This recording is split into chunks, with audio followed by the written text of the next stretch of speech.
Hey, welcome to the Brain Gauge channel. And we're here with Karim Delgado, and he's main main man for brain mechanics. And why don't you tell us a little bit about brain mechanics? Yeah, sure. So first, thanks everyone for joining today. So brain mechanics started about 8 years ago because my father passed away from Alzheimer's, and I've made it my mission in life to find a solution for Alzheimer's. And when we're looking at Alzheimer's and a lot of these complex neurological conditions were being treated, we saw that there's quite a bit of gaps between the capturing of understanding what's happening in the human body due to current technologies being used. For example, when we're looking at doing sleep studies, they're between $500 to $1,000 per sleep night, but we were looking to capture 60, 90 days worth of sleep data per participant on the studies that we're doing. So it wasn't very practical. And also brain functions. So right now, the current approach to medicine is to do what's called an fMRI, and fMRI is trying to look at blood flow and try to from there rationalize that this is related to certain parts of the brain and functions. But those pieces of equipment for us being not for profit would be impractical because they're $1 million to actually get one of these fMRIs, and each data set is about $3,500. And in brain mechanics, we're doing studies when we have 6-month studies. So we're talking about quite a bit of weeks. I think it's like 52 something weeks that we're looking to actually do. And that would be completely impractical. We're talking about $16 million worth of data sets to really understand the human body. Talking to our doctors, they were saying, look, ideally we want to see changes maybe a week or every 2 weeks. So at $3,500 per data set capture was really impractical. So part of our innovation is looking at to seeing what others are doing out there with outside of the box thinkers on capturing these different perspectives of building what we're looking at here, which is big data of the body. How does brain functions align with autonomic nervous system, with big breath of the body, looking at 32 different variables of breath, looking at sleep, looking at heart rate variability, looking at emotions.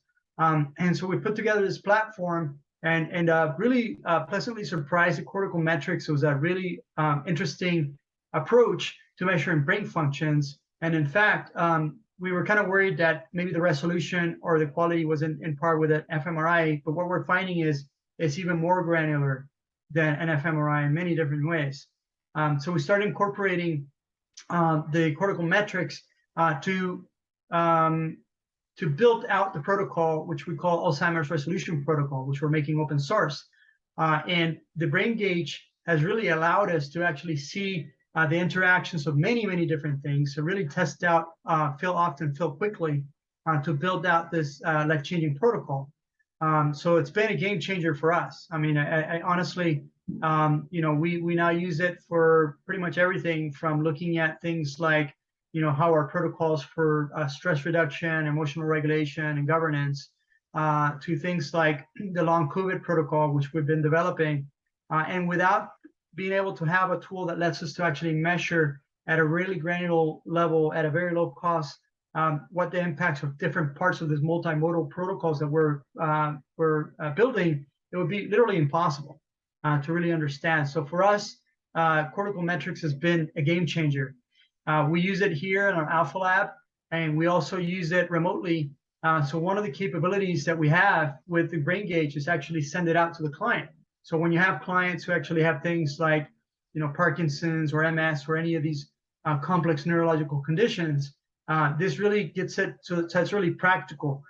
Just give you an example. Right now, we're working on a study in Colombia with 100 participants. One MS, the other one is Parkinson's, and it's really impractical for these patients to go in and travel from their homes wherever they are in Bogota, Colombia, to a clinic for 3 hours once a week to get an assessment. And with the brain gauge, what we've been able to accomplish is literally set up a network of 100 brain gauges in the study and be able to cut down the overhead of actually, feasibility. Number one is people wouldn't actually go to a clinic once a week. It would be impractical. It would be about 6 hours worth of driving.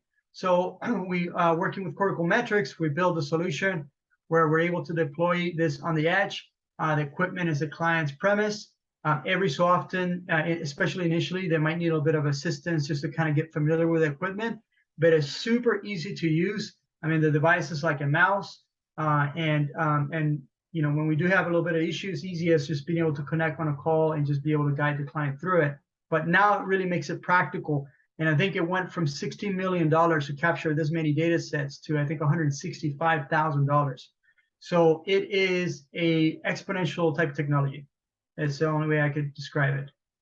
Well, thanks. That is fantastic, and the way you use the brain gauge has been really inspirational. And we're looking forward to continue to work with you and see what we can learn. Wonderful. Yeah, and I should also say too that one of the most recent things that we discovered working with brain gauge and you as a provider is the flexibility. You know, there's a battery of tests that come out of the box, but working with Cortical Metrics team, we've been able to identify that we're able to actually customize the protocols that we're using, and we're using the Brain Gauge Pro. And we've been able to work with your team to actually get us to doing protocols where, you know, we could do protocols that last 3 minutes, battery of tests, and that's all we're needing instead of the 20 minutes. So we've been able to not only break down the deployment barrier, but also the time barrier to actually capturing, you know, data sets, brain functional assessments at a really, really fast rate. Some of the techniques that we're using in practices really require for us to capture these responses in the human body within 5 minutes. And some of the protocols that we're doing come in at 2 to 3 minutes each, allowing us to actually do not only brain functions, but things like, you know, 1 minute heart rate variabilities, and also EEGs at the same time. And what we're finding there is that working with you guys as well, that we've been able to use the same tool, but now we're actually looking at measuring brain functions and heart rate variability and EEGs all at the same time, and be able to see the trends before and after when we apply the therapies. And that's been itself groundbreaking because we didn't really have to invest any further on an analytics platform. We're now using Cortical Metrics as our main analytics platform to measure the impacts of our therapies. Yeah, that's great. And you've been pretty inspirational because it's really great because it's very energizing for us because this is the way we envisioned the brain gauge to be used at the very beginning. When we first started developing it, we always thought that this was a way to do studies and, you know, make it cost effective to do these large scale studies and track efficacy of different treatments and different brain function plans. So absolutely. I mean, I think also brain gauge really for us, we have a vision of smart wellness, evidence-based wellness, and being able to democratize also the capture of information, right? Doing crowdsourcing and things like that. And brain gauge really does align that quite nicely. I mean, it really makes it so that you could do studies across the board. You know, clients don't have to go to a clinic. The service fees are reasonable enough, you know, that we could actually launch, you know, studies quite easily and seamless. And it's so easy to use that it's just makes it, it's really, I would say that it's really a disruptive technology.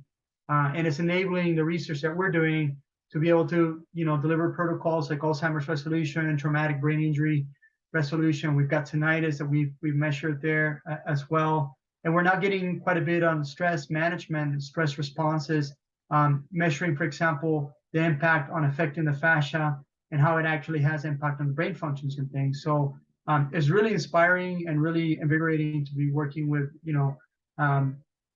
providers like yourselves that are really out there making sure that we break the bottleneck of capturing data sets and helping the world, improve their brain function, especially now with things like long COVID, which, right now long COVID is medical doctors are I love it. My dad was a doctor, but right now a lot of the issues with long COVID, they technically fall under subclinical, and the challenge is with that is that clients are not even being assessed to how long COVID is affecting their brain functions.